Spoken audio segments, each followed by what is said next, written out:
एक जिंदा सांप राजा की लड़की के पेट में रहता था। सांप ने राजा की लड़की को अपने वश में किया हुआ था। जब रात होती तो वो कुछ देर के लिए राजकुमारी के मुख से बाहर निकलकर जंगल की तरफ चला जाता और सुबह होने से पहले ही वो फिर से उसके अंदर चला जाता। राजकुमारी इस बात से बिल्कुल अनजान थी कि उसके अंदर एक सांप ने डेरा डाला हुआ है। अनजाने में वो पूरी तरह से उस नाग के वश में थी। राजमहल में किसी को भी इस बात की भनक तक नहीं थी कि राजकुमारी के अंदर एक 7 फुट का सांप रहता है। सभी यही समझते कि पता नहीं राजकुमारी को क्या बीमारी लग गई जिसके कारण वो हमेशा अचेत रहती है। बड़े से बड़े वैद्य और हकीम भी इस बात का पता नहीं लगा पाए। लखन जब राजमहल के अंदर गया तो उसने देखा कि वहाँ पर बहुत सारे वैद्य और हकीम राजकुमारी को ठीक करने के लिए लगे हुए हैं। एक कोने में खड़े होकर चुपचाप लखन ये सारा माजरा देखने लगा। जब शाम का समय हुआ तो सभी हकीम और वैद्य धीरे धीरे करके वहाँ से चले गए। तब लखन राजा के मंत्री के पास गया और बोला, मंत्री महोदय, सभी अपना प्रयास कर चुके हैं, अब एक मौका मुझे भी दिया जाए।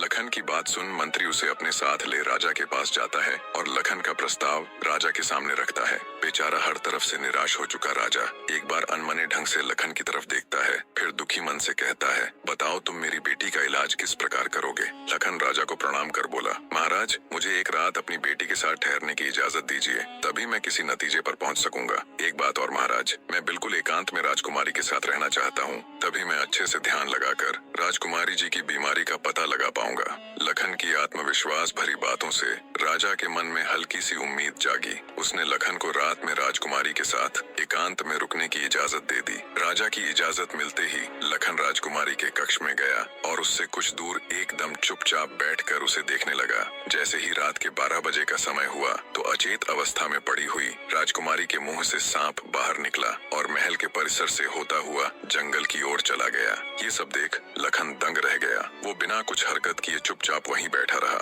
जब रात का आखिरी पहर खत्म होने को आया तब वो सांप वापस लौटा और राजकुमारी चंद्रकला के मुख से होता हुआ पूरा उसके अंदर समा गया। दम साधे लखन ये सारा माजरा देखता रहा। सारा माजरा देख उसे समझते देर न लगी कि राजकुमारी की सारी बीमारी की जड़ ये सांप ही है। सुबह हुई तो राजा चंद्रसेन डर और बेसब्री के मिश्रित भावों के साथ लंबे लंबे कदम रखता हुआ अपने मंत्री के साथ राजकुमारी के कमरे में आया और बेसब्री से उसने लखन से पूछा, बताओ लड़के, तुम किस नतीजे पर पहुंचे? क्या मेरी बेटी ठीक हो जाएगी? लखन बोला, महाराज, मुझे राजकुमारी की बीमारी का पता चल गया है और ईश्वर ने चाहा तो वो जरूर ठीक हो जाएगी। आप मुझे एक रात का समय और दीजिए और मेरे लिए एक तलवार, एक मिट्टी से भरी हुई बड़ी सी बाल्टी का इंतजाम कर दीजिए। लखन की बात सुन राजा को बहुत सुकून मिला। उसने मंत्री को लखन के द्वारा मांगा गया सारा सामान उसे देने का निर्देश दिया। अब सभी को इंतजार था तो बस रात का।